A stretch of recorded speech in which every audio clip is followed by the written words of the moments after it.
questions he's going to have to answer regarding this investigation. President Trump's reaction succinct, tweeting presidential harassment. Gunfire at a Ford dealership in the San Francisco Bay Area leaves 3 people dead, 2 of them dealership managers. The third, apparently an employee they had just fired. That man apparently took his own life. He apparently had a gunshot wound and was deceased. He was in his hand was a firearm, a handgun. That's Sergeant Bill Norman of the Morgan Hill, California Police Department. The Pentagon reports 2 American service people have been killed in Afghanistan. No details yet on how it happened, whether it involved any type of aggressive action. It's too soon to know the names of the service people. After several changes, the House has passed a $4.5 billion spending package to aid in the humanitarian crisis at the U.S. southern border. The vote followed a plea from House Speaker Nancy Pelosi. I urge a strong bipartisan vote for the children, the children, the children. But that bill includes provisions that would prevent the Trump administration from using any of the money to beef up immigrations and customs enforcement personnel at the border. If that point survives in the Senate version, it could trigger a presidential veto. This is Fox News. Docomo Pacific's all-new business bundles provide tailored solutions to help your business become a better business. Choose from our Business Basic, Essential, or Value bundles and get unlimited talk and text, worry-free data at home and abroad, plus access to the fastest online speeds in the Marianas. Add on mobile or broadband lines and save up to 20% for each line. Email businesssales@docomopacific.com to find out which bundle provides the best solution for your business. Terms and conditions apply. Your home is one of the most important investments you'll make in your life. At Nanbo Insurance, you can rest easy knowing that you're covered with reliable and affordable homeowners insurance. Nanbo makes it easy to protect what matters the most so you can enjoy the moments that matter the most. With Nanbo, you can also save big when you bundle up and insure your car, home, motorcycle, or business. Enjoy great savings up to 50%. Visit nanbo.com or call 477-9754 for more details. President Trump awarding an Iraqi war veteran the Medal of Honor. Former U.S. Army Staff Sergeant David Bellavia made history Tuesday when he became the Iraq War's first living recipient of the military's highest award for valor for his actions in Fallujah in 2004. Bellavia distinguished himself when he rescued an infantry squad pinned down by machine gun fire as they went door-to-door clearing insurgent strongholds. The Iraq War veteran has nothing to apologize for whatsoever. We served our country. We served and upheld the finest traditions that sometimes exceeded the finest traditions of any generation at war. Bellavia was previously awarded a Silver Star for his actions. That was upgraded to the Medal of Honor after a Pentagon review. At the White House, John Decker, Fox News. Senate Majority Leader Mitch McConnell meeting with 9/11 first responders Tuesday as the Victims' Compensation Fund gets closer to running out of money. We don't care how they do it. We just want it done. That's John Field, a recovery worker who served at Ground Zero. Senator McConnell says the Senate will take up the 9/11 victims' compensation measure in August. Comedian Bill Cosby's lawyers have formally appealed his sexual assault conviction, charging the judge in the case improperly allowed testimony from other women who claimed they were victims of assault as well. Massachusetts Registrar of Motor Vehicles has resigned over last week's crash in New Hampshire that killed 7 motorcyclists, saying that driver accused in the wreck should have had his license revoked after a drunk driving arrest. National Weather Service says storm-related damage shows a rare tornado touchdown in West Virginia. Twister hit Monday night, according to a Weather Service tweet, southeast of Charleston. A survey team examining the damage. Thousands of West Virginians are still without power because large trees toppled on the homes and power lines. I'm Jack Callahan. This is Fox News. Ready to buy real estate on Guam? Congratulations! But what now? There are so many questions, so many things to do. Where do you start? The best place to start is to call Century 21 Commonwealth Realty, Guam's biggest name in real estate. They aren't the best because they're the biggest. They're the biggest because they're the best. Trust the name. Find out why. Call Century 21 Commonwealth Realty today. 888-2121. Trust the best. GPSI Guam is a professional services company that is a registered contractor for the federal government. They're an SBA, 8A, and Hub Zone certified SDVOSB, providing program/project management, administration, technical support, logistics, and commodities. Find out more about GPSI and how they can help you today. For large prime companies, contact GPSI if you need assistance in meeting your small business subcontracting goals at 477-3058. They'll be happy to assist. Welcome to Tall Tales with Bob Klitzkie, the only show on talk radio where common sense is a lot more common. Phone lines are now open at 888-TALK. That's 888-8255. And now, The Point proudly brings you Tall Tales with Senator Bob Klitzkie. A well-regulated militia being necessary to the security of a free state, the right of the people to keep and bear arms shall not be infringed. Right, Real Joe Cruz? Absolutely, sir. Yeah, isn't that what you've been saying kind of sotto voce since this program began? That's how it's done. Yeah, okay. So I don't have any little tidbit concerning the Second Amendment today. So we'll proceed directly to Zemi Ikotny.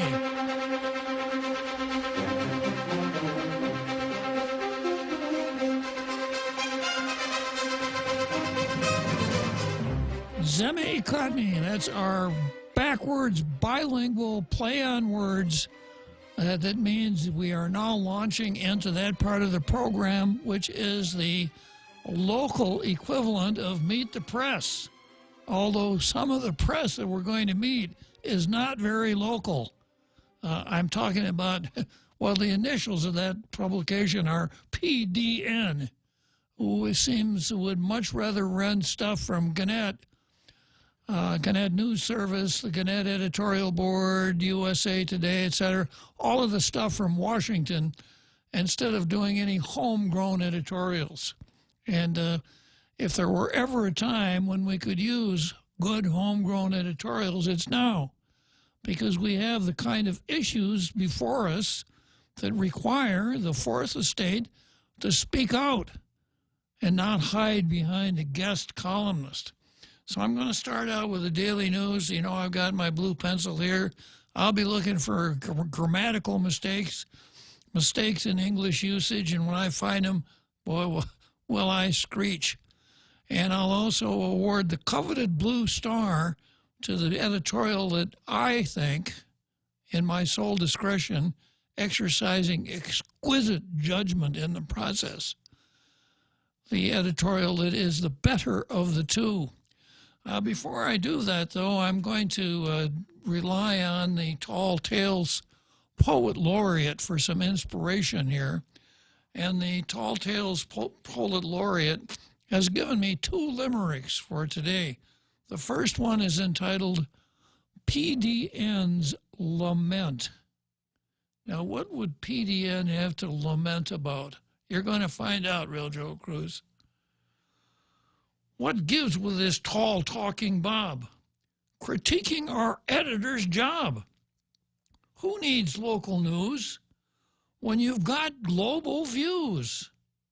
With elites, we like to hobnob. I guess that's probably true. They would much rather hobnob with the elites of Washington than the hoi polloi of Guam. Just because they're selling newspapers here in Guam, that shouldn't have anything to do with it at all. Priorities. Okay? And then I've got one here, another one called The Post's Gloat. And almost every day the Post had something to gloat about. Here it goes. Hey, look, another blue star. The PDN won't even spar. They make with great haste. They copy and paste. They might as well move to Myanmar. Yeah, for all of the attention that they're paying to their local market here. So today they actually have an editorial that has something to do with Guam, although in keeping with our usual mode of doing things, it's probably as much about Europe as it is about Guam. But here it goes.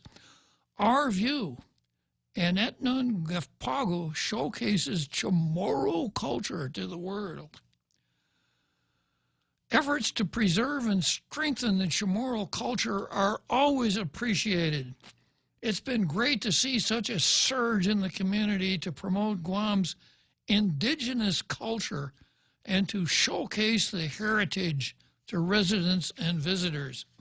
Now, I wonder if they're talking about the pottery shards up at Magua, which yesterday I nominated to be recognized as as the 8th wonder of the world.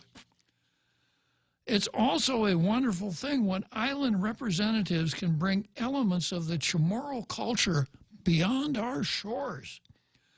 That's been happening with increasing regularity in Japan and other parts of Asia, where we market our island to tourists, and at various locales in the United States.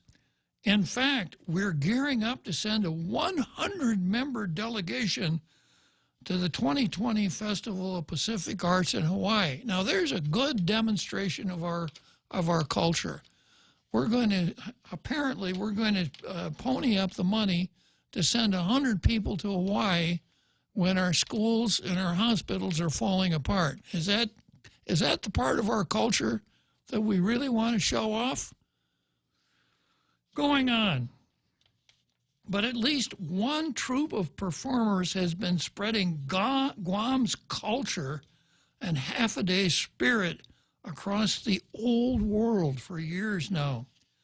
An Anetnungapago cultural arts program has been traveling throughout Europe this month, including recently participating in world-renowned St. Ghislain Folklore Festival in Belgium, a folklore festival. So if you got people from Germany there, you'd expect them to be walking around in the Liederhosen. And the folks from next door there in Holland are clonking around in their wooden shoes, no doubt. Yeah. And the folks from Norway and Denmark and Sweden probably sailed down in those Norse galleys. Anyhow, it's the St. Ghislain Folklore Festival in Belgium. After that, they're heading to Slovenia, Croatia, and Paris. The group has traveled overseas extensively since it was formed almost 20 years ago. The Guam group was one of the many dance groups from countries such as Belgium, Slovakia, Kazakhstan, Indonesia, Peru, Brazil, United States, and Chile at the invitation-only festival, which brings in professional and national dance companies from around the globe. So far, we've been received very well. It's really inspiring to witness the high level of artistry and showmanship that each country brings, said Vince Rages, master of Chamorro dance. Wow. And director of Anetnungapago. It's truly an honor to be selected to participate in such a prestigious and world-recognized festival here in Europe. And the group is about more than just showing up to participate. In 2015, Anetnungapago dancers won 3rd place overall at the world-renowned Büyükşehir Culture and Art Festival held in Istanbul, not Constantinople, real joke, Istanbul. It's Istanbul, not Constantinople. Yeah, but that's nobody's business but the Turks. They were competing against dancers from 23 countries in the festival. We commend Regis for his commitment and determination in showcasing Chamorro dance with the world, and thank the many dancers over the years for their efforts. Yeah, boy, it takes a lot of effort to take these trips to Europe. I wonder who paid for it. I'm always suspicious. I wonder which government agency paid for these trips.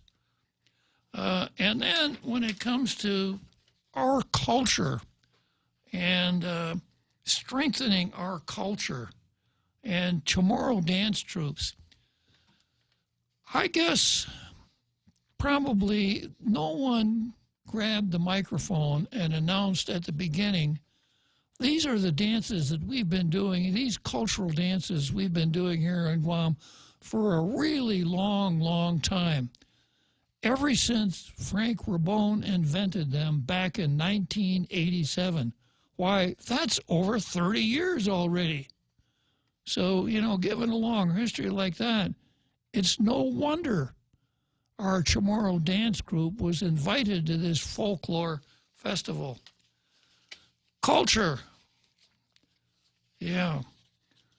I'm going to talk a little bit about that word tomorrow. You know, I mentioned yesterday that for virtue signaling, the three words that you can't go wrong with are culture, Chamorro, colonialism, right?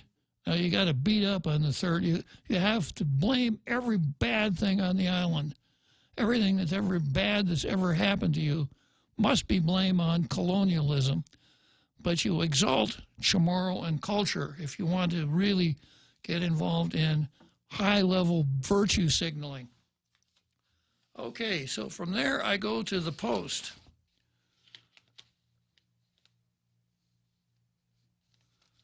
And there's actually some substance to the Post editorial. It turns out our federal government, the Department of Defense, the Guam Department of Agriculture, and the University of Guam have played key roles in trying to help one of the rarest Guam tree species, the Cereanthus nelsoni, survive. Their collective efforts date as far back as 1998, almost as long as our historical dances, based on records at UOG. Part of what they did was collect the seedlings from what is believed to be the last mature tree of this species on Guam, which happens to be located within the fence on Anderson. At UOG, a protected nursery nurtured the seedlings until they grew enough to be transplanted at the federally protected Guam National Wildlife Refuge at Ritidian, adjacent to Anderson. UOG's Guam Plant Extinction Prevention Program, which received Department of Defense and federal funding, has been involved in these efforts to keep this rare tree, also called the fire tree, or Hadzin Lagu, from going extinct on Guam. Of the dozens that were planted at Ritidian, about 18 have been estimated to have survived today. Nettings were placed around the young trees in an effort to keep them from being attacked. Bugs, pigs, and storms have threatened the survival of this tree species, which is native to Guam and Luta. On the neighboring island of Luta, more than 100 of these tree species remain standing. While these joint efforts to save this tree species on Guam have gone on without much fanfare for years, there has been a lot of talk lately as senators and the governor brought up the surviving mature tree at Anderson as a talking point to support the legislature's call for a pause on the construction related to the live fire training range complex at Anderson's Northwest Field. The implication was the military was putting this mature tree in danger. I have a name for the tree, Real Joe Cruz. What is it? It's no longer Stereanthus nelsoni. It is now the tree of knowledge. Oh, I like that. Yeah. Now, if you're a biblical scholar, you'll remember that the tree of knowledge is where the apple. Oh, that's right. Uh-huh. Very good, sir. Very good. The apple that Eve plucked from the tree, took a bite and gave it to Adam. Yeah, so the tree of knowledge. Now, you'll see when I get to the end of this editorial that no one here came close to eating the apple. Yeah. Knowledge? We don't need no stinking knowledge. We've got an agenda. Okay, so here we go. Back into the editorial. The implication was the military was putting this rare mature tree in danger, hence the call for a pause on the firing range project, which is a key piece of the plans to relocate almost 5,000 Marines from Okinawa to their future Guam base. The military did agree to pause construction in and around the tree and the areas where historical artifacts have been located.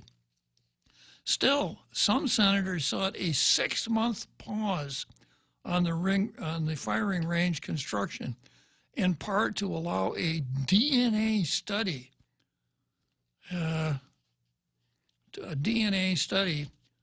to see if the tree can, in the governor's words, reproduce. Sounds kinky, doesn't it? Yeah. So I guess maybe some of the 13 and the governor have been watching too much CSI on TV. You have to examine the DNA. You know, how can you possibly draw any conclusion without examining the DNA? The tree has been the source of seedlings that have now led to the 18 young tree of knowledge on Guam. James McConnell, a professor of ornamental horticulture. Now there's a specialty for you, ornamental horticulture, at UOG College of Natural and Applied Sciences, on Monday said when sought by the Guam Daily Post to shed light on the issue, that the tree has been the focus of much attention these last few weeks, has been mature since the 1960s or 70s, and has been protected through a variety of efforts, primarily by the Department of Defense. One of the problems is that government of Guam has never established a protected area. Well, why should they? They've got the Air Force and the Navy. And even though their forestry department has identified key areas on the island, it's never been officially deeded, McConnell said. This tree episode offers a lesson for Guam's elected officials. A lesson for our elected officials? They need more than just a lesson.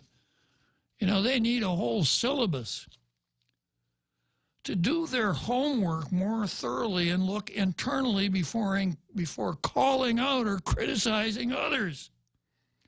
The surviving seedlings and young trees of this rare species have been transplanted, only for the most part at the federally protected wildlife refuge at Retidian, because the local government doesn't have a similarly protected plant habitat that would help ensure the protection of this rare tree.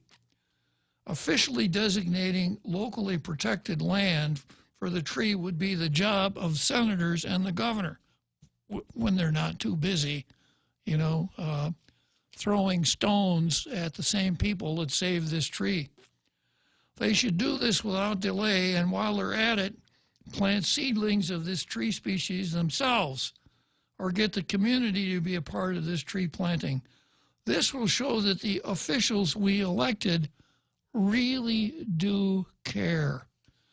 Yeah, so, and a couple of other things came out, when they got a hold of this guy, McConnell. McConnell said that tree has been there for a long, long time, but no other trees have grown up around it, meaning it's not a very good environment for that tree. The one that did grow there is a one-off. It's not a place that makes a good environment for the tree of knowledge. So by them gathering up these saplings and moving them to other locations, they are actually doing something to perpetuate this tree. Whereas our senators have used the tree as a rallying cry. Oh, the military is destroying our culture. They want to kill that tree. It's the last one of its kind. There aren't any others like it. We've got to do something here. Yeah. Well, the Fourth Estate. Thank God for a free press. Where would we be without it? Not much contest today.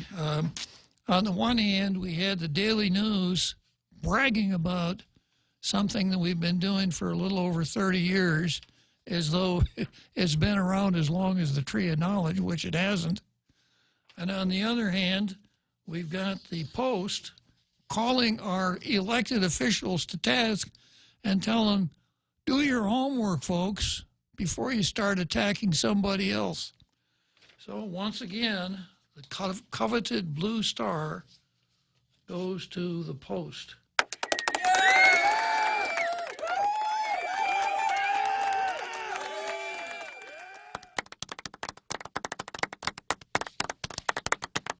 Okay, we get the point, Real Joe Cruz. Okay, I've got the card here.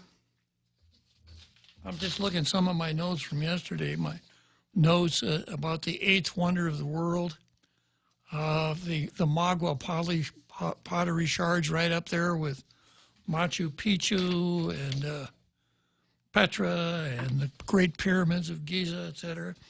On the card today, I've got cannabis versus kids. And I figured I got to put something about cannabis on the card here because I haven't seen the Triple J Rangers here for about a week. And the only reason I can figure out is that I haven't said anything kind of derogatory about either cannabis or marijuana. So I've got one today. And then I've got Rory versus Mike Phillips and Richard Ibanez. And this is about the port, but of course I can't stop but wonder, since Linda Uggan was fired at Parks and Rec, I haven't heard a peep out of Rory whether this was a good bust or not. So if Rory hasn't spoken out about it or organized a task force to look into it, I guess the termination must have been appropriate because, you know, Rory is not one to be content with the process that government agencies use for discipline. He has his own way of working around that with his own, was it a task force or something like that? Yeah. Okay, then I've got the Shippo versus the Shippo. I've got the Lucky 13 versus the Tree of Knowledge. You know who the Lucky 13 are, don't you, Real Joe Cruz? You know who are not members of the Lucky 13?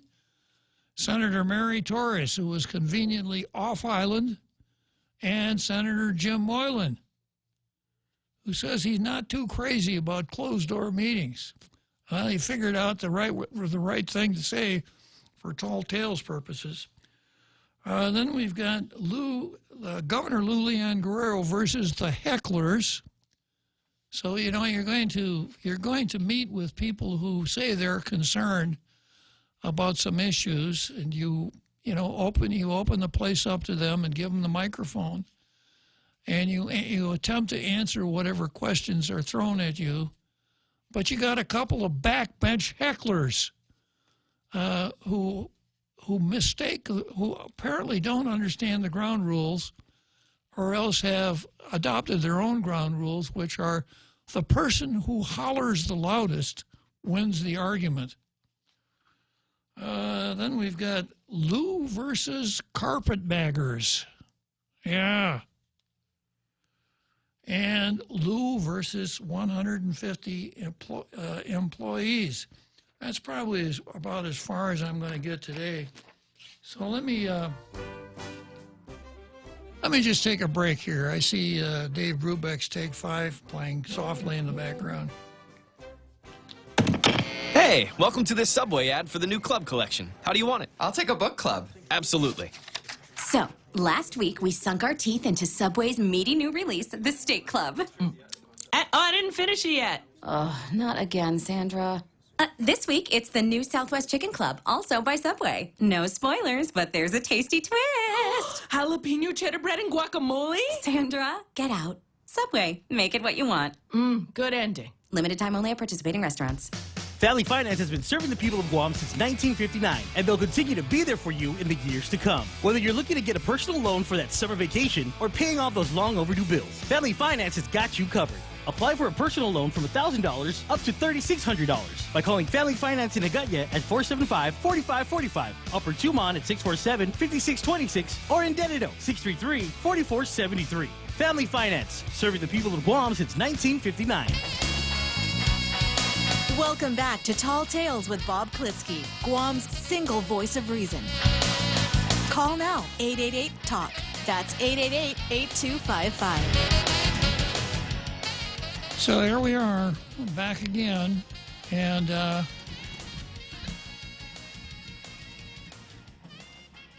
I've got this item on the card is called Cannabis versus Kids, and it's from Dr. Mehmet Oz and Dr. Mike Roizen, who are both medical doctors, MDs. And I got this from Newsmax. And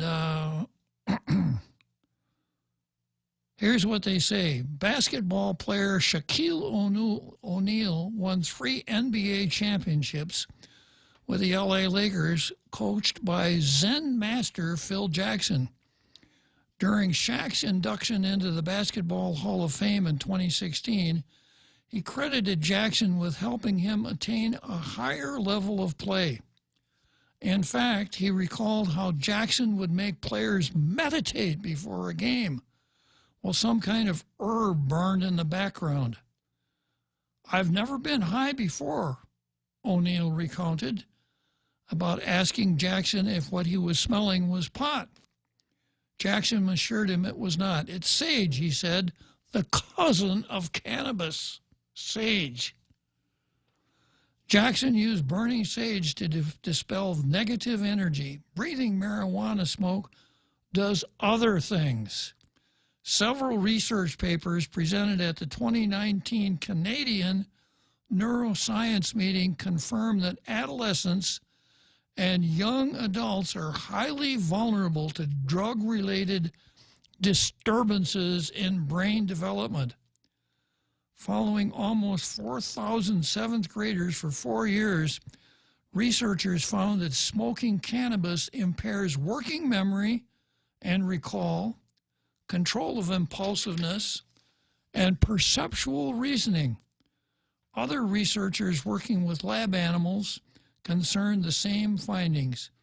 Cannabis causes adolescent rodents to experience deficits in social interactions, memory processing, and anxiety regulation. Explain to your kids at any age that the legalization of marijuana doesn't mean that it's smart to smoke it. Weed contains about 4% THC. That's the psychoactive ingredient in the 1960s to the 1980s. Today, it delivers 20% or more, which means even more damage to the brain. So, if I might impart just a little bit of advice, when you are at home, in the privacy of your own home, enjoying yourself, it might not be a bad idea to impart a message to your teenage children. This is not a good idea. This could screw up your brain development. And if you wanted to carry it a little bit farther and just not do it around them, that would help also. And by all means, avoid the temptation that I've seen quite frequently since the Cannabis Industry Act became the law in Guam. Avoid the temptation of being a cheerleader for cannabis. "Oh, marijuana is great. You know, we're finally in the 21st century. Hooray for Clint." Young people being rather impressionable, looking for some kind of an example to follow. If you want to help to protect the development of their brain housing group, that might not be the best way to do it. End of today's homily.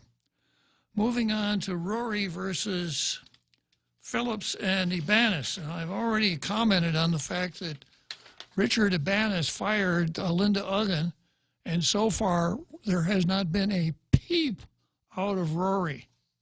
He hasn't gone to a Parks and Recreation meeting telling them that what they need to do is appoint a deputy director to look into that termination because it's probably bad. He hasn't said anything at all about it. So in this case, you know, Real Joe Cruz, is the important thing what Rory did? It's what he didn't do. It's what he didn't do. He didn't do anything or say anything, leading us to believe that it must have been a good termination, right? Yeah, it's a good hit. Yeah. Okay, during a Civil Service Commission status hearing Monday, the Deputy General Manager of the Port Authority of Guam, Connie Shinohara, who is the one that Rory appointed to look into the terminations, challenged attorney Darlene Hitton's claim to still be representing the Port Authority. It was a routine status hearing involving the case of Bernadette Stern Mano, during which a date for a hearing on the merits was supposed to be set. Instead, the hearing ended up being rescheduled again until July 23 because the current status of the Port Authority's legal counsel was questioned. Mano's attorney, Curtis Vandeveld, didn't object. He said Mano was unable to attend because she was attending to her mother, who is sick. Mano is one of the so-called Port 7 employees who were fired in December 2012 after being caught up in an allegedly fraudulent workers' compensation claim filed by Mano over a slip and fall she said she suffered in a port restroom. Hitton is an attorney with the Phillips and Bordallo law firm, whose contract to provide legal services to the port expires on June 30. What's today? 26th, sir. Today is July 26th. So it's 4 more days until the 30th, right? Yes, sir. Yeah. The law firm led the investigation that resulted in the termination of the Port 7. Attorney Mike Phillips and former General Manager Joanne Brown have consistently opposed reaching financial settlements or reinstating any of the fired employees. Assistant Attorney General Robert Weinberg was assigned to the Monday hearing to cover for the agency until the board selects a new in-house counsel. He asked for the hearing to be delayed 30 days until a new counsel is in place.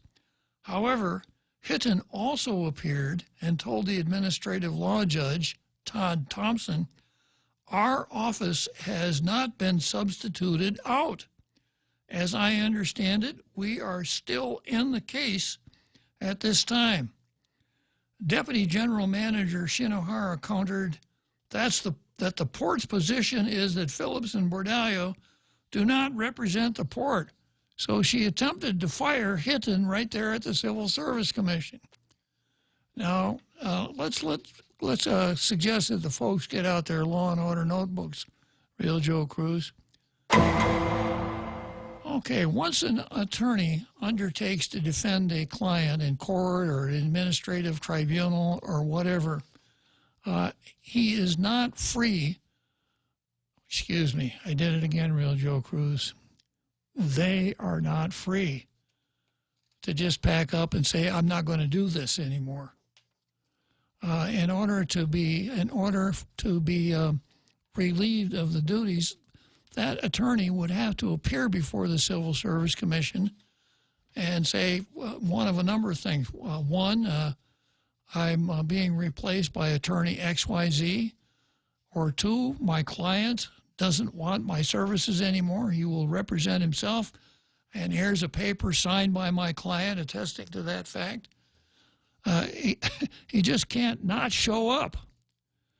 So Phillips's firm had represented the port going way, way back. Sometimes it's Hitton, I suppose sometimes it's Phillips. And according to this story, they have a contract until June 30. So who is Connie Shinohara to come before the commission and say, she doesn't represent us anymore? Well, then who does represent you? This is a very unusual thing for someone from management to come before the Civil Service Commission, a court, a tribunal, or whatever, and figuratively and literally pull the rug out from counsel when counsel is doing what counsel must according to the duties of the profession. Going on, General Manager Rory Respicio assigned Shinohara to review the Port 7 cases and at least 6 additional cases involving the termination of port employees under the prior port administration. And going back into your memory a little bit, the first time Rory appeared at a port board meeting, right after he was chosen to be the director, he announced that he had entered some negotiations to settle one of these cases. The board didn't like it at all. I'm sorry, he announced that he had entered negotiations with Champ Calvo to settle the YTK case. He also announced that he wanted to get rid of Mike Phillips, and he also announced that he was appointing Connie Shinohara to chair this task force to look into these terminations, which he thought were not just. So none of this is a surprise. The foundation has been laid for quite some time. When Bernadette Stern-Mano was fired at the port, in a matter of days, she got another job, working for Rory Respicio, who was a senator at the time, working in Rory's office. So if you're not comfortable with the news here, you're not the only one. I'm not comfortable either. So there's some pretty good-sized bucks involved here, hundreds of thousands of dollars. And if someone is hell-bent on settling these cases without allowing them to go to the merits, none of them have been to the merits, by the way, a hearing on the merits. And if that's what Rory's manipulation and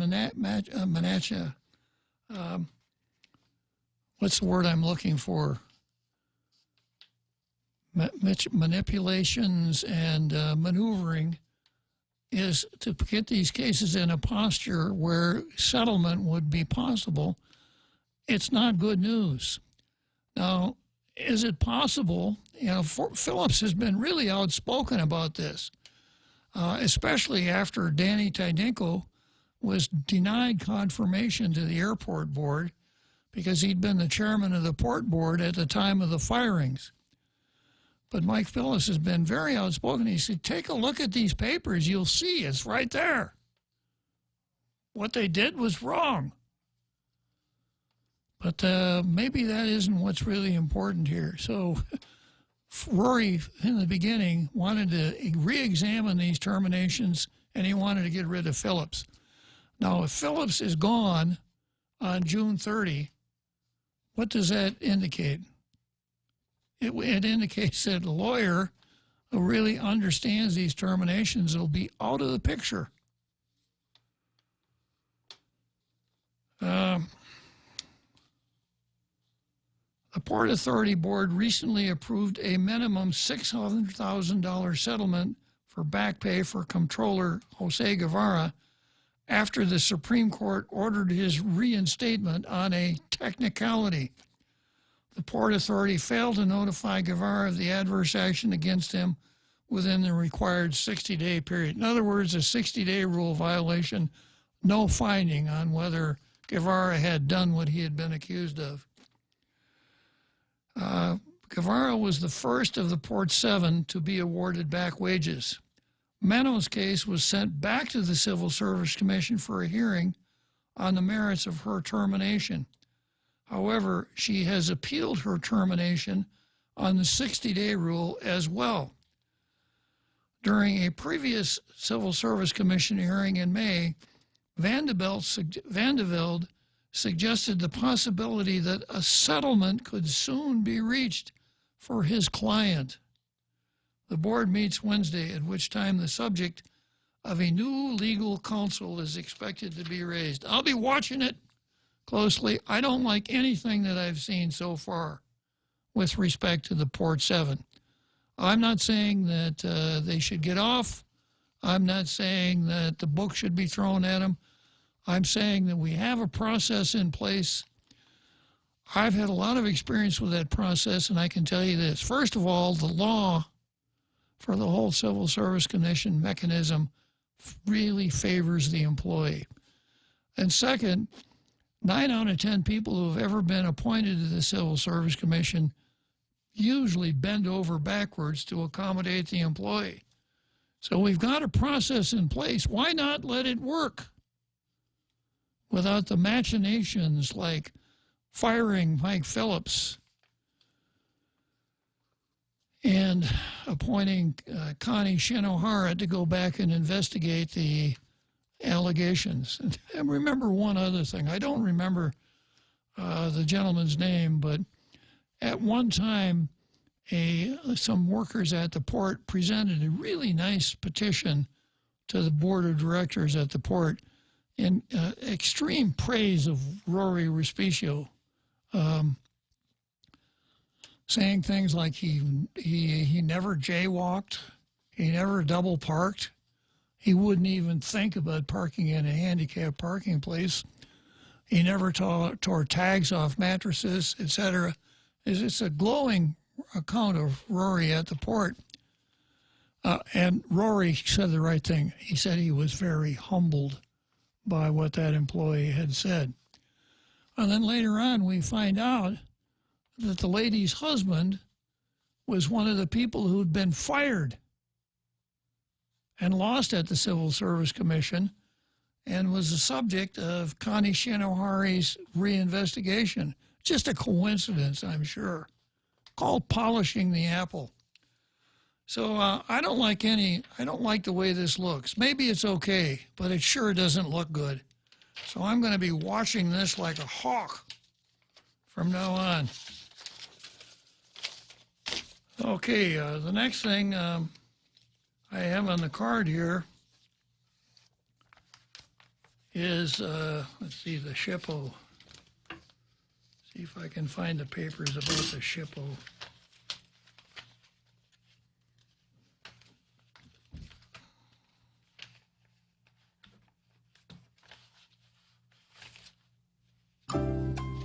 I got it.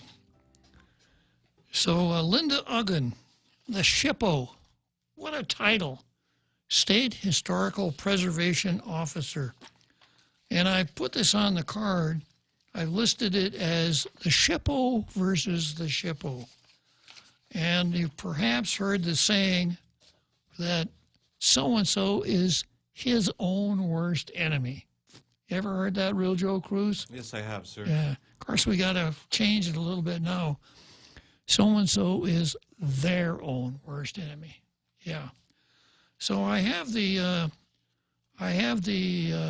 termination papers here and the SHPO's appeal. And there's a lot here. There's 28 pages of allegations. I'll just kind of cherry pick, go on through here. As the Guam Historic Preservation Officer and State Historic Preservation Officer, the SHPO, and a longtime employee of the Department of Parks and Rec, managing the Guam Historic Resources Division, you are required, at a minimum, to have the ability to communicate effectively and to work effectively with the public and others, including employees, within the DPR and GHRD. This is a stated part of your job description. You have been the supervisor of GHRD division on a continuous basis between 2000 and the present time.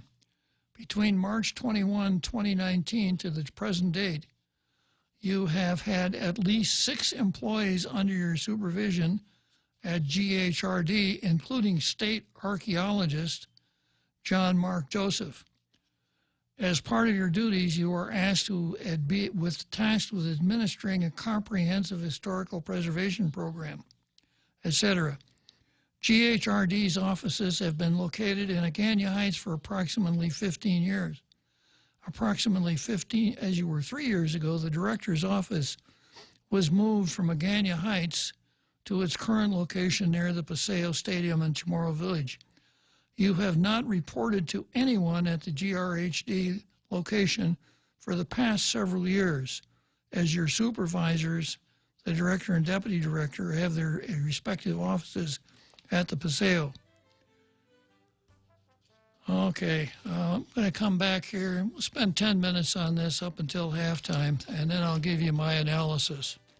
When it comes to power and performance, nothing compares to Dodge. And right now at Cars Plus and Mighty, you can save thousands on many Dodge vehicles in stock during our Dodge Performance Days. Like a new 2019 Grand Caravan SE, save $4,250, or save $6,150 on a new Durango SXT. Looking for more power? Take home a new Charger SXT Plus today for only $37,689, or save over $7,000 on a new Challenger GT. Get more power and performance at Cars Plus and Mighty during Dodge Performance Days. Cars Plus, driven by you. Discover a new Galaxy. GTA introduces the new Samsung Galaxy S10 in 3 different sizes. The Galaxy S10 comes with cool new features like Power Share that allows you the ability to share your battery power with other devices. Or you can capture a wider world with its new camera featuring an ultra-wide lens for when you need to take pictures of the whole family. And with GTA handset payment option, you can take home a Galaxy S10 for $0 down. GTA, we start with you.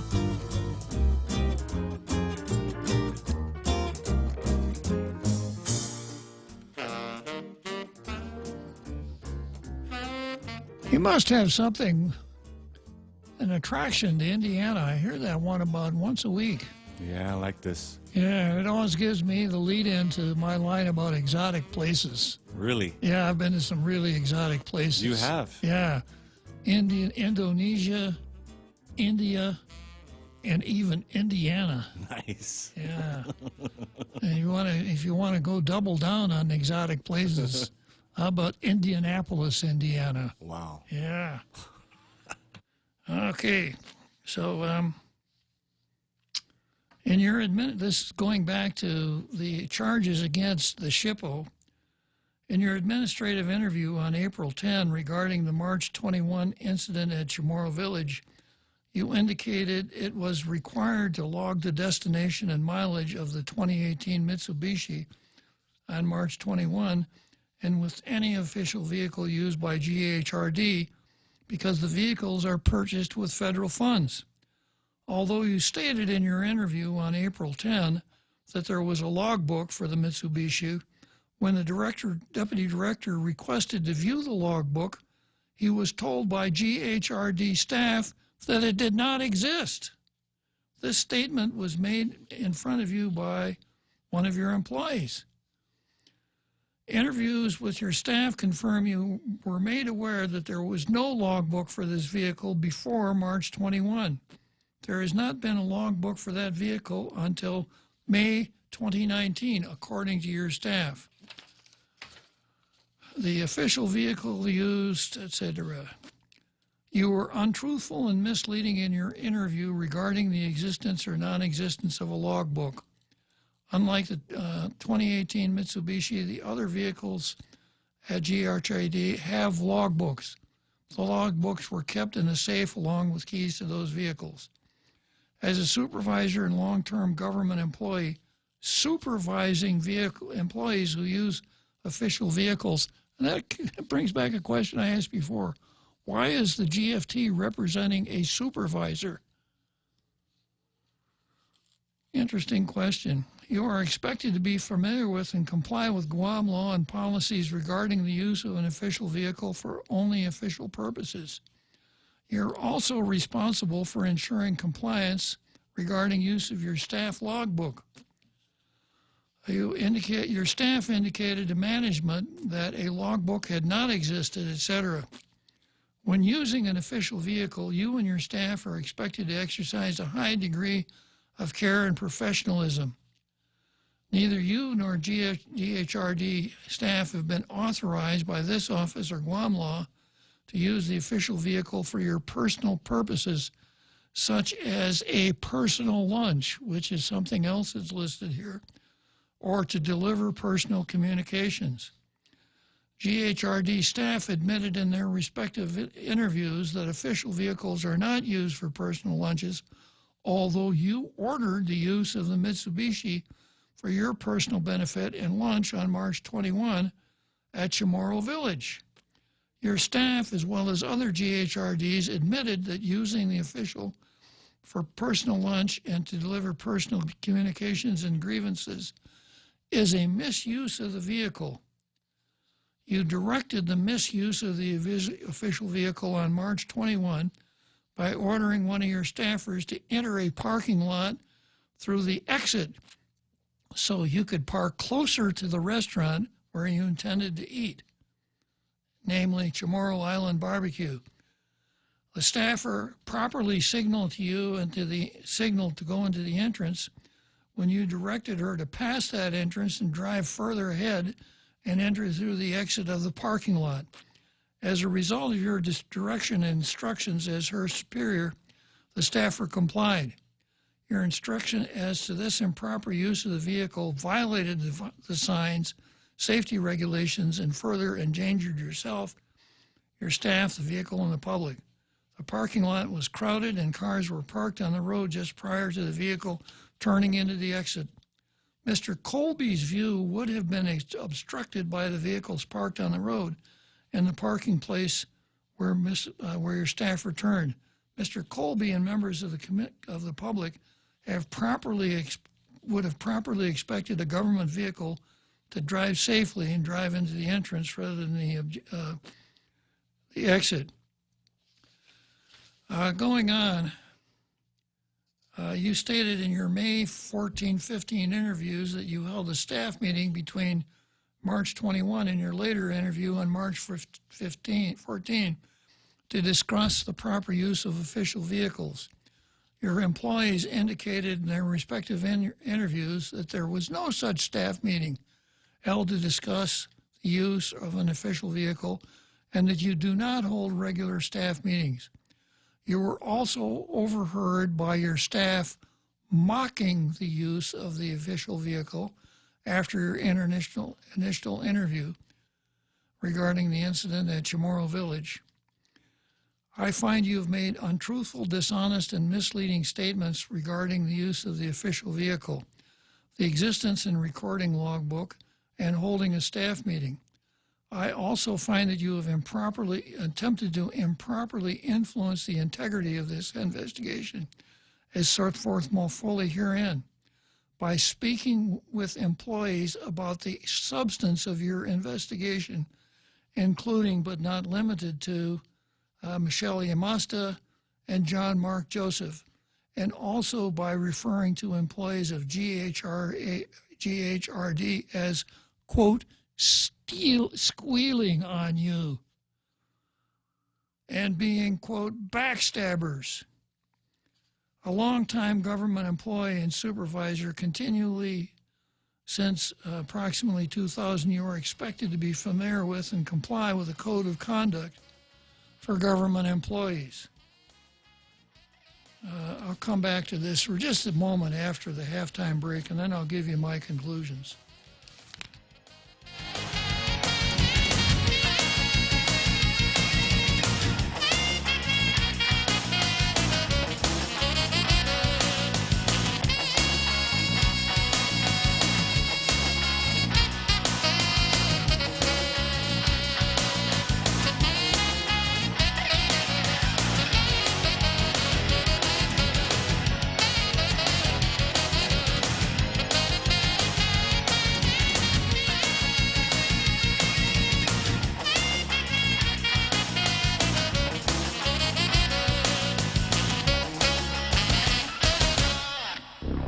The Point is KUSG, Hagåtña, Guam, 93.3 FM and 104.3 HD3.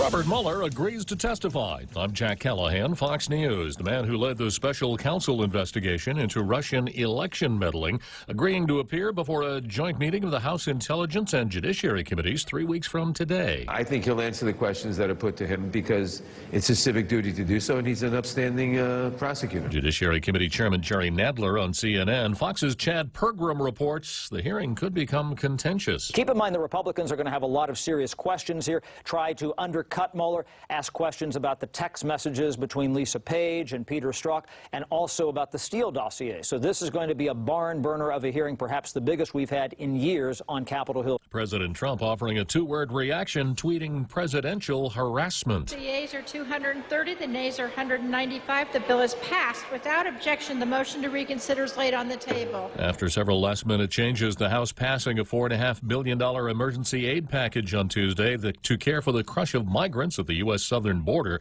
but the bill includes rules that would put limits on immigration and customs enforcement personnel. The Senate has its own version of the border aid package yet to be voted on.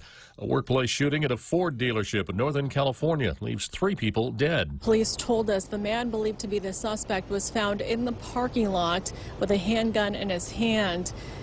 Police later found 2 additional victims inside and confirmed they died at the scene here. That's Azeneth Smith of Fox 2 in San Francisco, who reports that police say the shooter was an employee of the dealership. He'd just been fired by the 2 men who were then shot and killed. No names yet, nor any details on how it happened, but 2 U.S. service members have been killed in Afghanistan, according to the U.S. military. Asian stocks have closed Wednesday mixed. Dow futures are trading nearly flat. The day after the Dow lost 179 points. This is Fox News. Hey, welcome to this Subway ad for the new club collection. How do you want it? I'll take a book club. Absolutely. So, last week we sunk our teeth into Subway's meaty new release, the Steak Club. I didn't finish it yet. Oh, not again, Sandra. This week, it's the new Southwest Chicken Club, also by Subway. No spoilers, but there's a tasty twist. Jalapeno cheddar bread and guacamole? Sandra, get out. Subway, make it what you want.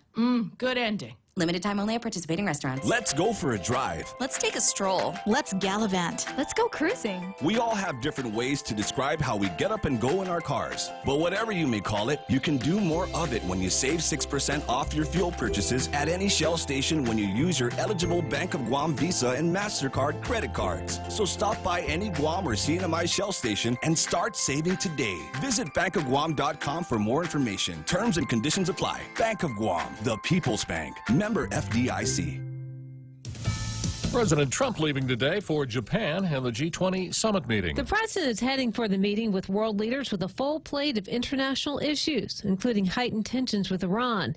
French President Emmanuel Macron says we must avoid moving toward an aggravation of tensions and pursue the diplomatic channel. De la voie diplomatique, éventuellement des régimes de sanctions à la voie militaire. President Trump is also expected to meet with Chinese President Xi Jinping on the sidelines of the summit in hopes of making progress on a trade deal. In Washington, Rachel Sutherland, Fox News. South Korea's President Moon Jae-in says North Korea and the United States are now holding behind-the-scenes talks to set up a 3rd summit meeting between Chairman Kim and President Trump. The Justice Department has launched a criminal investigation into allegations that top poultry producers colluded to keep poultry prices artificially high. The producers deny the accusations. Through rain, snow, sleet, and now years late, the U.S. Postal Service says it has found mail that was stolen in Hawaii more than a decade ago. The family of a now deceased postal worker says they found the mail in a storage unit and turned it over to the officials. An annual Washington tradition continues tonight on the baseball field. Democrats versus Republicans, not on legislation or in debate, but on the diamond as members of the House and Senate will square off in their annual charity baseball game. New York Republican Congressman Lee Zeldin will be on the GOP team this year. He spoke with the Fox News Rundown podcast about what this showdown means to members of Congress. It's just been a great annual tradition. And for a few hours, we see a nice break from some of the most bitter divisiveness that we see throughout the rest of the year. The Democrats have won the congressional baseball game in 9 of the last 10 years. First pitch at Nationals Park in D.C. for the Dems and the GOP is coming up at 7:05 p.m. Eastern. Matt Napolitano, Fox News. And I'm Jack Callahan. This is Fox News. Here at APL, our core values give the company its heart and soul. Whether it's connecting your business with our global network through our newly enhanced service or investing our efforts into giving back to the community, APL is committed to serving you. We humbly honor the opportunity to find innovative solutions for you and your business. To learn more about our enhanced service, call 588-4651 or visit www.apl.com/Guam for more details.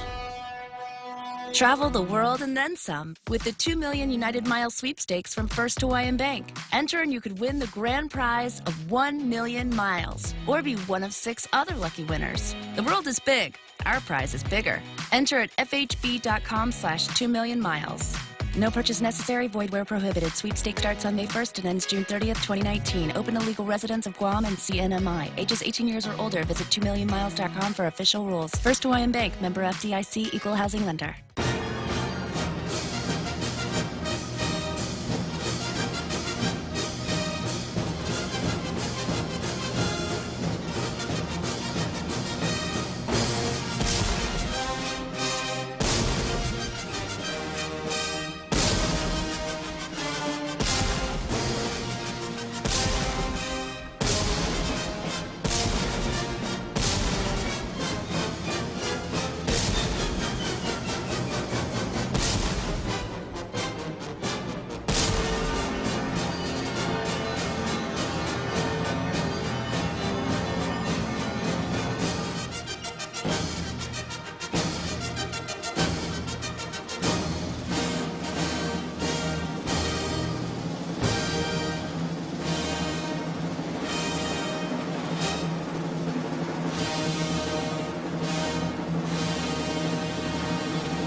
Boom, boom, boom. I love the finale of that big halftime show we have every day here at Tall Tales. It just gets better and better every time. So we're now, that was the halftime show, so we are now proceeding into the second half of Tall Tales. And before the halftime break, I was reading the notice of, as you were, the notice of final action served on Linda Uggan, also known as the SHPO, and the notice of final action terminated her employment with the Department of Revenue and Taxation. So I'm going to spend a little more time on that. I've got an analysis, and I even have a crystal ball prediction. So make sure you pay close attention out there in our international radio listening audience. And if I skip a beat or something, 888-8255. And we are streaming Facebook Live, so you can put some comments on the Facebook. I've got one comment here that shows that one part of our international radio listening audience takes to heart the things that I say on this program. I start out the program with a squib about marijuana, and among other things, it has an adverse effect on the brain maturation process of rodents. And, you know, we use rats for laboratory experiments, et cetera. So the object of doing that is not to breed a healthier breed of rat, but to gain some insight as to how certain things might affect humans. But I did mention the rat research, and Joe Cruz comes back and says, "Don't let rodents smoke cannabis, please." So I knew he was taking it all in. By the way, while I'm on that subject, I don't know if I've ever mentioned this, but there is a reason that at some major medical schools, they don't use rats for medical experiments anymore. Did you know that, real Joe Cruz? At some medical schools, they don't use rats for medical experiments anymore. It's cruel? You know, they use lawyers instead. and there are 3 reasons that they use lawyers instead of rats. First reason is they're more numerous. True. Second reason is there's much less likelihood that the lab assistants will form a personal affection for them.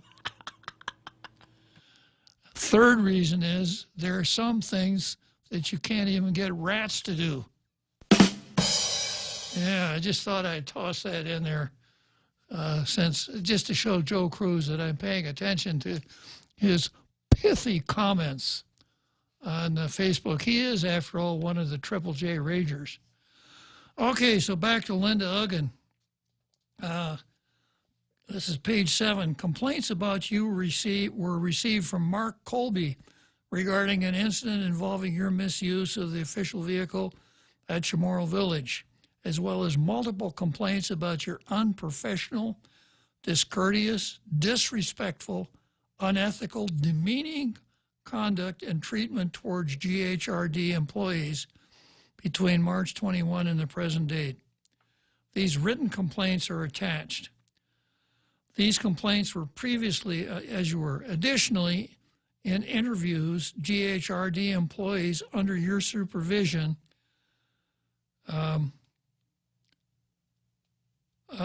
let's see, under your supervision on various dates, each of these employees admitted that the work environment under your management between March 21 and May 2019 has been stressful, hostile, unprofessional, and unfriendly. You have also been described in employee interviews as being moody, temperamental, argumentative, and hostile during the period March 21, 2019 through May of 2019. Several GHRD employees have stated that you are not qualified to be a supervisor and that you are demeaning to your staff and a very unprofessional as a supervisor. During the period March 21 through the present date, employees under your supervision have stated they walk on eggshells. They're afraid of you, afraid of your temper, afraid of your retaliation for voicing their concerns in writing, and even appearing to give statements in their interviews, noticed in May 2019. As their supervisor, you are aware of their required interviews, as they had to notify you in advance before such interviews. So it's a lot of the same thing. There's also a description of a time when a lawyer from the Attorney General's office participated in one of the interviews, and the SHPO perhaps didn't show the best of manners with respect to counsel. So this is my analysis. That Linda Uggan, the SHPO, is apparently a very hard person to get along with, judging from what's in here, and perhaps a manager's nightmare. So, and everybody else, you know, it's not usual that employees will come forward like this and complain about a supervisor. Ordinarily, you get one of two things. Well, you know, I didn't like it very much, but, you know, I didn't want to say anything. Or, yeah, I didn't like it, but, yeah, I was afraid of retaliation. But that's what happened here. So one has to expect that if there's any veracity in the things that this adverse action includes concerning Linda Uggan's relationship with others, it probably extends beyond the walls of the Department of Parks and Recreation. So the director fired her. So what happens next? She's filed an appeal with the Civil Service Commission. The chance, this will be an extremely hard case for counsel to make at the Civil Service Commission. For the reasons I mentioned earlier, the law really favors the employee, and most members of the Civil Service Commission bend over backwards to embrace the employee or to further the interests of the employee. So in order to put this case on, you'd have to bring forward all of these people and put on all this testimony. And if nothing else, it would be very difficult to get the commissioners to pay attention to this whole long drawn-out thing. There's nothing dramatic here. There's no smoking gun. You know, she wasn't caught with her fingers in the cookie jar. She wasn't caught, committing some extreme act of misconduct. It's apparently her misconduct is a series of minor misconducts and relationship problems. Very difficult case to make before the Civil Service Commission. So if the Civil Service Commission sustains the adverse action, the Civil Service Commission also has the ability to reduce the penalty. So they can turn a termination into a suspension or a demotion. And they do that quite regularly. So as a matter of litigation before the Civil Service Commission, I think the potential here is somewhat limited. Now, some collateral issues have been raised. You know, I see these pop up. I hear people talking about them from time to time. One, that Richard Ibanez doesn't have the authority to fire Linda Uggan because he hasn't been confirmed. Well, the Director of Parks and Recreation is one of those rare animals in the government of Guam that is not appointed by the governor and confirmed by the legislature. The Director of Parks and Rec is appointed by the Parks and Rec Board. That's all it takes. No legislative confirmation. Now, I understand, I haven't been able to nail this down. The Parks and Recreation Commission lives behind a communications wall. You can't call anybody on the phone. You can't get any information about it. In fact, it took me a while even to find a phone number that they wouldn't answer. But I understand that there has not been a functioning Parks and Rec Commission for several years. So if there hasn't been a Parks and Recreation Commission, how did they appoint Richard Ibanez? And the answer is they didn't appoint Richard Ibanez. Well, if he wasn't appointed, then where does he get off drawing a salary and firing people? Shouldn't that office just be vacant if there's no Parks and Recreation Commission? Well, I think that there is a section of law here that perhaps legitimatizes Richard Ibanez and his appointment. 21 GCA 77105 is about the commission. The commission is hereby established for the purpose of appointing, removing, and advising the director. Talking about an easy gig. They appoint him, they remove him, and they whisper in his ear.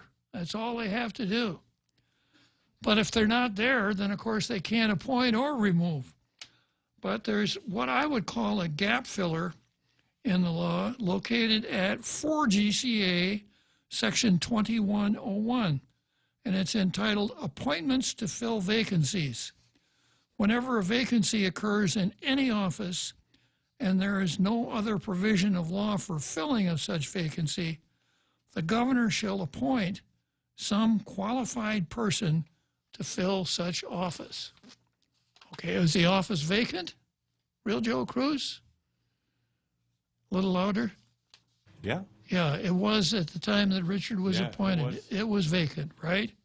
So whenever a vacancy occurs and there is no other provision of law for filling the vacancy, the governor shall appoint. Okay, now the jailhouse lawyers amongst us are going to say, oh, by the way, get out your Law and Order notebooks here. Yeah.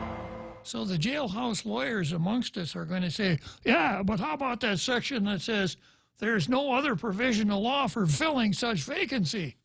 You know, and the statute says, and there's no other provision for filling it. And Bob, you just read 21 GCA 77105 that says the commission appoints. Well, that is a fair reading of the words involved. But I don't think that you would get a court to agree with you because the policy of the law is kind of like nature. The policy of law abhors a vacuum, just as nature does.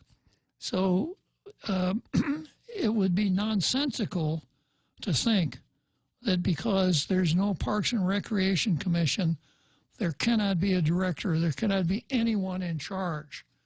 So I would construe the 2101 reading like this: whenever a vacancy occurs in any office and there's no other provision of law for filling such vacancy would extend to a de facto vacancy. In other words, the legal means for filling the vacancy is there, but it hasn't happened.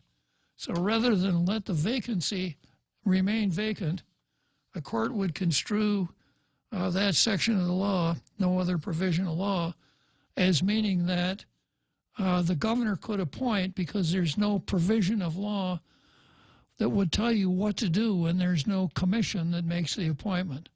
That's my horseback opinion on that. So I would rule, Real Joe Cruz, I would rule that Richard Ibanez does have the authority to fire the SHPO. Yeah. And away we go to the Civil Service Commission.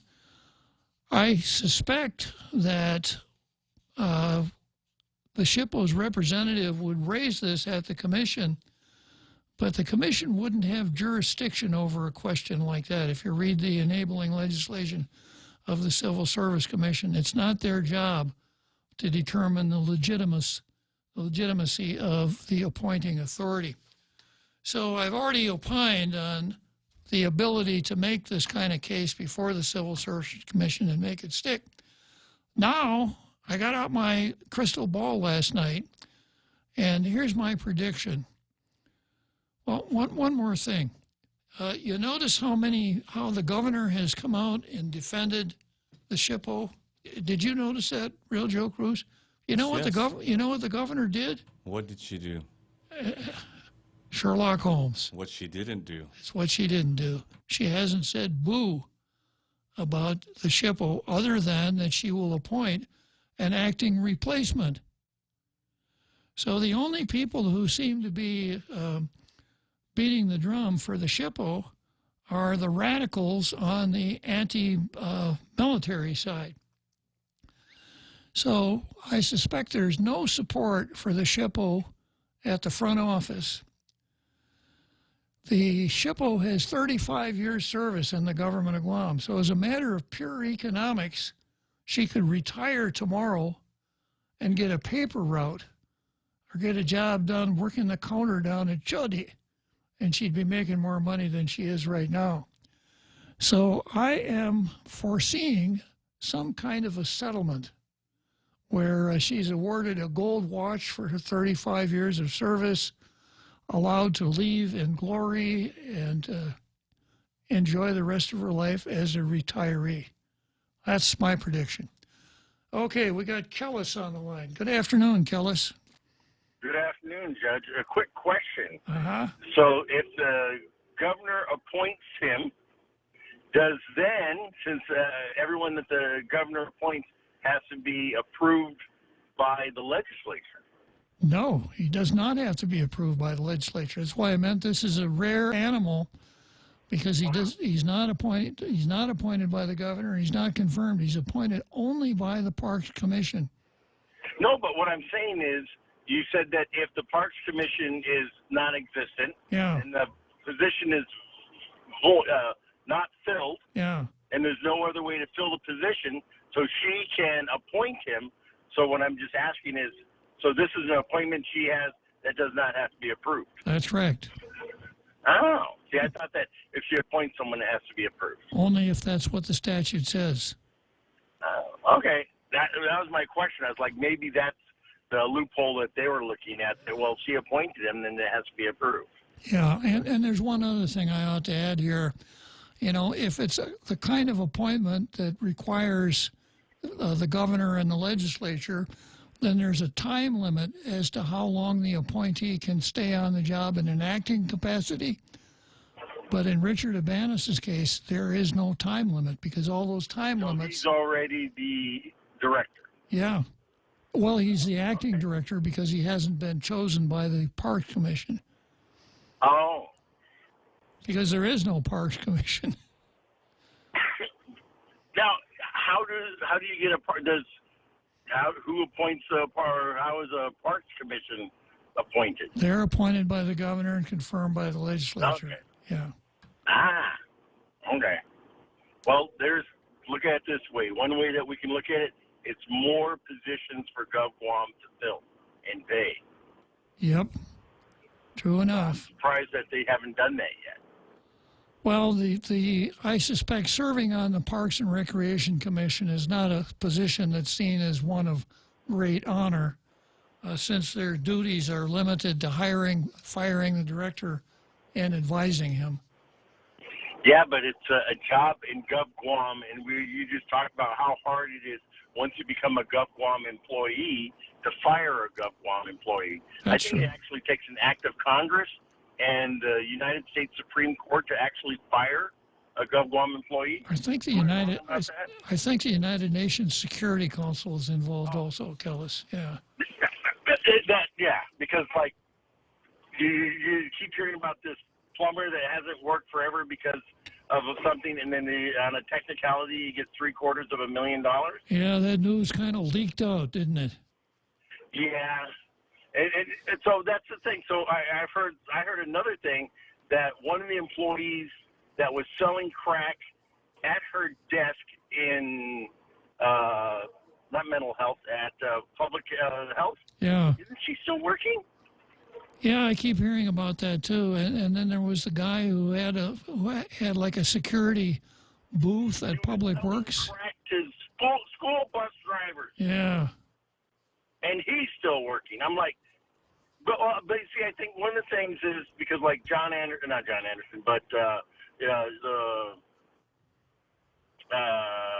just lost it. Morning guy. Ray Gibson. How he's always saying that basically if you sell crack on Guam, it's a get out of jail free card. Yeah, crack or ice, right? Yeah. Yeah, because the one guy that stood in front of the judge and said, "I'm guilty, throw the book at me," and he's like, "I'm sorry, you can't plead guilty." Now, did that make sense to you, Judge? Yeah, it does. I know which case you're talking about, because in order to plead guilty, you must demonstrate that the person who is pleading guilty has exercised an informed consent to the guilty plea. And in order to do that, you got to go through a whole laundry list of stuff. He has to know what the possible sentence is, some of the other stuff like that. So I suppose a really clever defendant could come in and do what that guy did. The judge says, "Okay, I accept your plea. Do you want a lawyer?" He says, "I don't want a lawyer. We'll set this for sentencing down the road." And then he appeals that there was no real consent to the guilty plea. It could happen. Probably doesn't happen often, but it could. Well, because the way I looked at it, and everyone else that I knew looked at it, is like, the guy knew that he did it. You know what I'm saying? Mm-hmm. I think the legal system in the United States is geared too much I mean, yes, I understand accidents do happen in the prosecution of defendants, but if a defendant knows he sold the crack and he says, "Yes, I sold the crack, I'm guilty of selling crack," then what's the punishment for selling crack on Guam? And what I look at it when you look at the report is, well, you get released on your own recognizance so that you can sell more crack while you're out on on your own reconnaissance before your court case in 5 years or whatever. Kellis, you're more cynical than I am. I find that hard to believe, Judge. Okay. But I mean, I just see what happens here, that we have these, I think it was highly overrated what happened with the machete thing also, and I think that I'm overrating the court system by letting all these druggies out, and I see that, because what is more important is protecting a fern and getting straws out of turtles' noses than the children of Guam and the drug issue. Am I wrong in that? Yeah, it seems like it. It seems like our priorities are really backwards, doesn't it, Kellis? Yes, it does. Okay, Judge, I got to get going, but I just wanted to I was just curious. So no approval by the legislature for this one position. That's correct. Okay, have a good day, Judge. Thank you, Kellis. And I got Francis. Good afternoon, Francis. Okay, sir, and yourself? Say again? Question. Yeah, go ahead.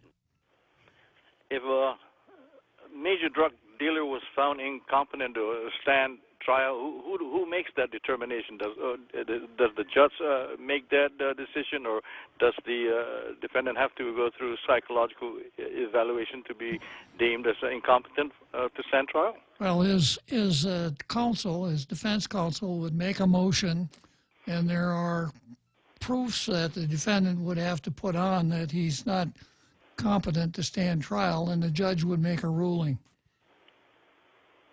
All right, sir. Thank you very much. Okay, Francis.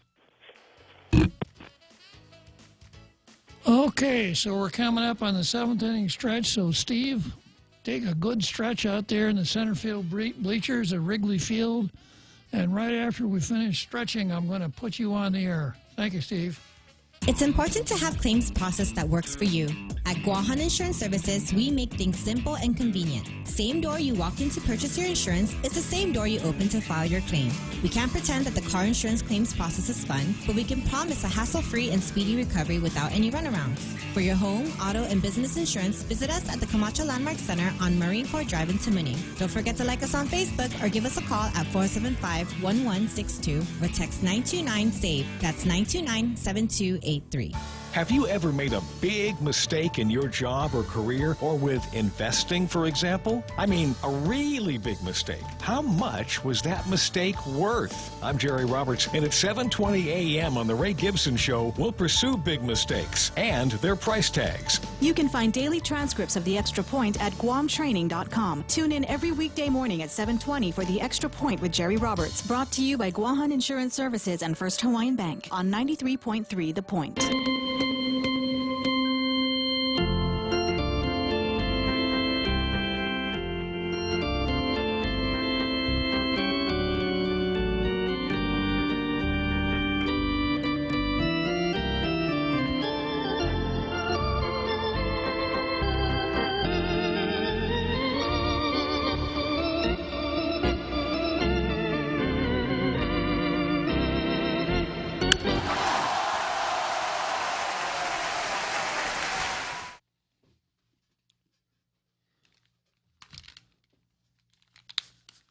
Okay, seventh inning stretch. That means we got two more innings to go here on Tall Tales.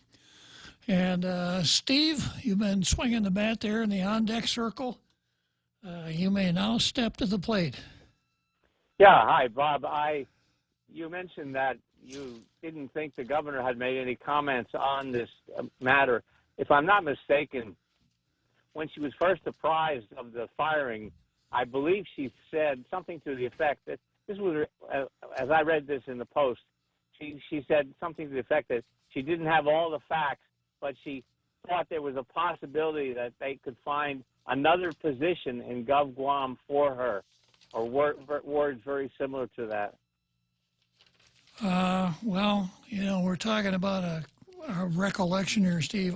What I remember is this, that when the governor this matter was brought to the governor's attention, she said, well, I just came back from off island and I'm really not familiar with the facts. I'll get up to speed.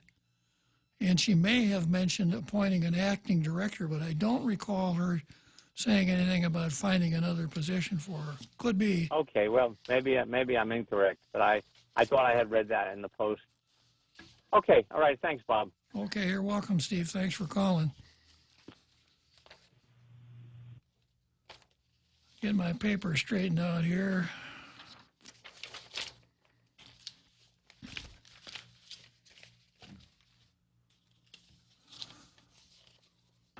Okay, next thing on my calendar here is the Lucky 13 versus the Tree of Knowledge. And I talked a little bit about this during the card, the Tree of Knowledge, but it turns out that so much of what the Lucky 13 was complaining about, and remember, we are living in the era of the politics of grievance. If you are holding an elected office, you must advance several grievances. Otherwise, people will think you're not with them. So you have to have a grievance. I opined a couple days ago that I suspect a lot of politicians get up in the morning, stumble into the bathroom, look in the mirror, and say to themselves, oh, what am I going to bitch about today? I got to find something here. Maybe call one another up and compare notes, etc. So they were complaining about this tree, and you would have thought that this tree was some sort of a botanical marvel. But the more we find out about it is that the core is rotten, that the tree will probably not withstand the next typhoon, that it's growing in ground that is not very favorable to that kind of tree. It's a miracle that it's growing. That the University of Guam, the U.S., and Anderson folks have been working since 1998 to make sure that that tree survived and it doesn't go extinct. We find out that there are several trees just like it on Luta. So what does that say about the Lucky 13 making such a fuss about this tree? And they started out with protecting the tree and turned that into let's completely stop all construction. The Tree of Knowledge, if you go back biblical, they didn't want any knowledge. So they wanted to talk about the tree, but they didn't want to know anything about the tree. Okay, going from there to the next item on the card, which is Lou LG and the Hecklers. So we've got kind of a Mexican standoff here. I don't know I guess I've explained a Mexican standoff before. What you have is, let's assume 3 people in a room, all of them armed with pistols, all of them very good shots, all of them intent on killing the other 2, and all of them with their pistols in their hands, ready to fire. So in that situation, knowing that everybody can't fire at the same time, which person winds up alive at the end? Real Joe Cruz? The one who can take the shot? No, it's the one that doesn't shoot. Oh, I see. Because the number 1 shoots number 2, and number 3 during that time shoots number 1.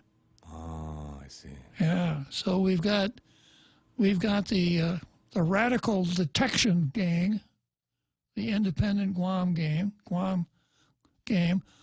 who I think I can demonstrate with some of the statements, just don't want any military here at all for any reason. We've got Lou, who says, I want them here because of national defense, and I'm going to ask the Admiral to stop any work around the Tree of Knowledge. And then we've got the Air Force, who, not the Air Force, but the military, primarily Admiral Shoshana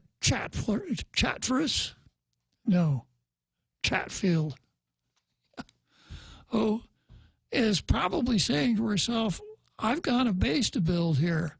I'm going to do everything that I can to accommodate these folks, but I got a mission. And if I'm going to be a rear admiral, I have to accomplish my mission. Perhaps saying to herself, there has to be ways that I can deal with some of these obstreperous folks in such a manner that it will help me accomplish my mission. If not, being a good Navy man, but she's not a man, they are not a man, right? She's an admiral. Being a good admiral, she's going to say, damn the torpedoes, full speed ahead. So we got three different sides here. And of course, as far as the radical, the Texan group, anything but a complete adoption of their agenda is unsatisfactory. I've got something here that just ran on KUAM today that I think is really relevant and really illustrates my point. Somebody, I guess it was the Daily News that filmed the entire meeting. I watched some parts of it, but I didn't have time to watch the whole thing. And there's a young lady here on the KUAM post of today named Siobhan McManus, who has clearly understood the leftist technique of argument. And the leftist technique of argument, of course, is to advance your talking points and enter the argument. And when you find someone who doesn't buy your argument or disagree with you, you must not only just disagree with that person, you must tell that person that you're offended. Yeah, it's not good enough just to say, yeah, I hear what you're saying, but I disagree. You got to say this. Well, yeah, I hear what you're saying. I don't agree, and I'm offended by what you're saying. So here's Siobhan McManus talking to the governor. You saying you support the buildup is an insult to all our hard work. So why have this meeting? It's an insult. So not only is Lou Leanne Guerrero taking a position that Siobhan doesn't agree with, she's insulting Siobhan. So this was at the meeting. So it's going to be tough. Governor, one who doesn't like to be under a lot of pressure, is going to be under a lot of pressure, because you can bet that the Independence Guam and the Protehe Texan group and all that game will put as much pressure on her as they possibly can. Now, the Admiral is not going to put any pressure on her at all. But the Admiral will offer what I think are reasonable alternatives, because you scrape all the paint and varnish off the controversy that we have right now. The U.S. government, what some people call the federal government, we don't call it that here, do we, Real Joe? What do we call it on? National government. It's the national government. We used to have a federal government, but it's been a long time. So, the rights that the radicals continue to assert are the function of what? National law. All of these protections that they are so vigorously advancing are federal, what some people call federal laws. There's an agreement where the military entered into agreement with the government of Guam called the Programmatic Agreement. This doesn't sound like tyranny to me, which is, of course, what the Siobhan McManuses of the world would have you think it is. This doesn't sound like tyranny. The military has accommodated the SHPO, which, according to what I read a little earlier, must have been something of a struggle, has accommodated the SHPO as she attempts to fulfill her duties. We've been through the whole tree of knowledge thing. The military folks have done more for the tree of knowledge than anybody in the government of Guam ever did. So Admiral Chatfield, I suspect when Lou has to deal with her, Lou would say to herself, well, there's some reason here. There's perhaps an accommodation possible. But with the other group, it's the classic my way or the highway. So my prediction here is this is going to come down to a winner take all. And the national government is going to be the winner on this. And in my estimation, the people of Guam are going to be the winner on this. Okay, so I've got this story here from the Daily News. Negotiating on the military buildup is a question of Guam's political status. No, it's not a question of Guam's political status. This is just another example of the grievance politics. Let's trot out this colony thing and the lack of political status and use that in our argument. And it's not an argument, because if all of the things that we're doing right now were taking place in California or Connecticut, it wouldn't change a thing. That the military is giving as much deference to the government of Guam as it would to any state government. So here's this report on the meeting. More than 20 community groups packed the conference room to discuss concerns regarding the buildup. This is a bigger issue than just Litexan, said Shob and McManus.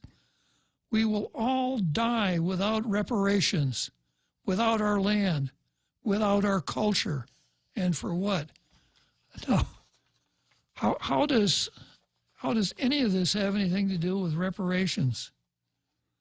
And I guess the argument is that somehow these relics that have been stuck out in the boonies for the last 1,000 years, that nobody even paid any attention to at all, if those relics are not left where they are, it's going to be the end of the Chamorro culture.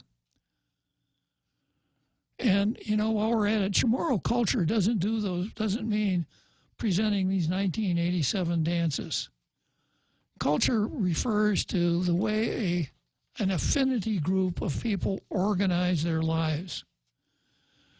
It's not funny hats. It's not exotic dances. It's not pottery shards that have been out in the boonies for the last 1,000 years. But Shob and McManus says, we will die without reparations, without our land, without our culture, and for what? Leanne Guerrero said her power to negotiate with the military is limited as a governor of an unincorporated territory. Not so. You have just as much ability to deal with the admiral as the governor of California would to have to deal with a commanding officer of Camp Pendleton. She goes on to say, if we decide our political status, whatever that may be, our people decide on, that's the strength and the leverage that we have if we're going to go out and negotiate the terms. Wrong, wrong, wrong, wrong. Now the nationalists have backed us into a corner where people think there are only three choices. And of the three, one is an impossibility, the so-called free association. So that leaves statehood and independence. If everybody tomorrow held hands and said, we want Guam to be a state, because there are only 160,000 of us, it would take a long time, if ever, before Guam ever got to be a state. But even if Guam got to be a state tomorrow, it wouldn't change anything, because as the governor of the state of Guam, Lou wouldn't have any more power over the military and Admiral Chatfield than she does right now. Right now, her greatest power is her power to persuade. And that's all she'd have as the governor of a state. Okay, then how about this? Well, an independent Guam, then we'd really have some leverage, right? Yeah. I can imagine the leverage. I can imagine the U.S. defense establishment saying, oh, yeah, that independent Guam out there, we have to really work hard to make sure that they're happy. I don't think so. So you got as much leverage now, Lou, as you're ever going to have. Your leverage is going to depend on how you fend off the dissidents and how you make your case to the admiral and other military officials. That's your leverage. Okay, we're coming up to the home stretch here. We know too well the inconvenience of not having power after a storm. You worry about food in the freezer going bad. Nights get hot. It's hard finding comfort when going to sleep. These are realities. But with solar and battery storage from Micronesia Renewable Energy, these realities can be a thing of the past. The solar works during the day and the batteries power your home at night. Call 632-2613 to see how solar plus battery storage can make life a little more convenient. MRE, the smarter choice.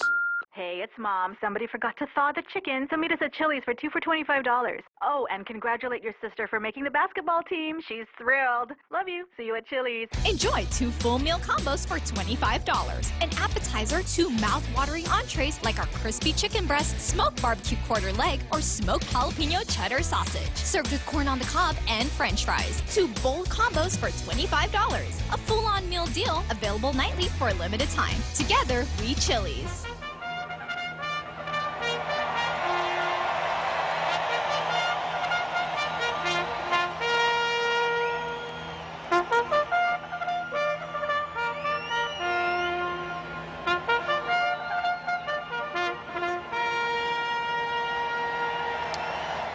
So here we are, heading down the home stretch. That means I've got about 8 minutes more to wrap up another exciting educational edition of Tall Tales. But have no fear, the real Joe Cruz and I will be back tomorrow at 1600 at 4 o'clock for another episode. So I'm working here with Lulian Guerrero and her complete misunderstanding of the position that she has in this complicated three-cornered negotiation. It's really hard to describe her approach to this without using another C word, not Chamorro, not culture, not colonialism, but clueless. If she thinks that those other statuses, being independent or being a state, would make any difference, obviously she hasn't done her homework. A certain amount of candor did come out of this, and it kind of ties into a couple of themes here that I hope I can get into today. Victoria Lola Leon Guerrero is the spokesman for Independent Guahan, quite outspoken. And one of the things that she says in the same article, like the governor, Victoria Lola Leon Guerrero says Guam's political status is key to the buildup issue. And then she says, the solution is sovereignty. In other words, for the Independent Guam group, independence.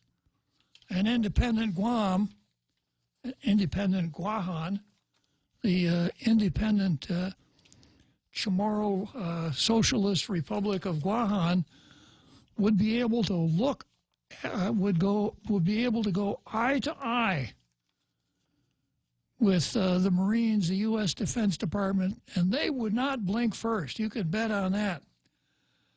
So I just wonder if the Independent Guahan posture is what used to be referred to as the worse is better, is the better ploy.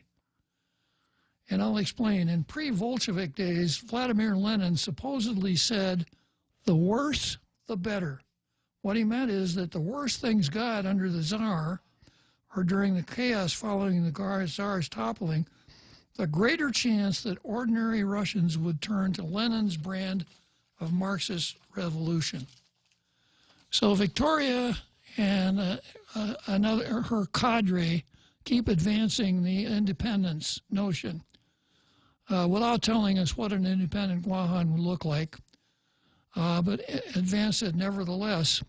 So could it be this way, that she and a passel of useful idiots, a term that's not as harsh as it sounds, one that I'll define a little later on, go to this meeting and go to every meeting that they can, carry a soapbox in the trunk of their car, and every time they see three people standing on the corner, jump out and start up with the independence rhetoric. And when the governor doesn't do what they want them, what the independent folks want them to do, when she makes peace with the admiral and the buildup goes forward, Victoria Lola is going to be able to say, see, if we were independent, this wouldn't happen. We've got to be independent because even our governor won't stick up for us. The worse things get, the better off it is for the cause. And it's one of those things where the issue is never really the issue. The issue is the result that the independent Guahan and the other folks who appear to be influenced by the doctrine of cultural Marxism, what they really are after, an independent Guahan. So I watched some of this on TV, and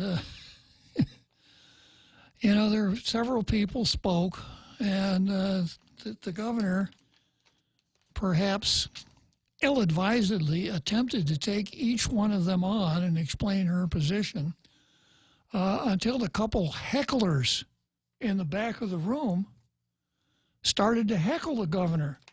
So the governor would attempt to say something, and they would shout her down.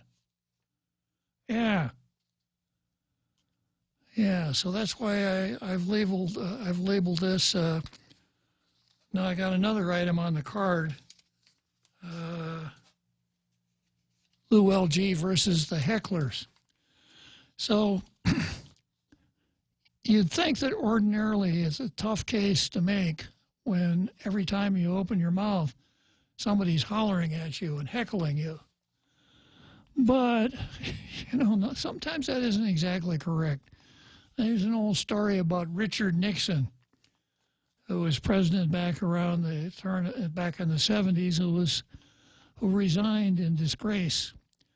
He was a very successful politician, and probably as successful a politician as we've ever seen.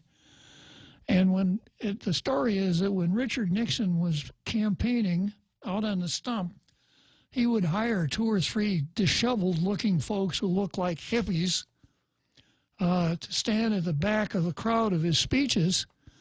And if there were no hecklers there, these 2 hired hecklers would start heckling Richard Nixon. Because Richard Nixon's theory was, it's good to be hated by the hated. So how does the heckling fit into the worse is better theory?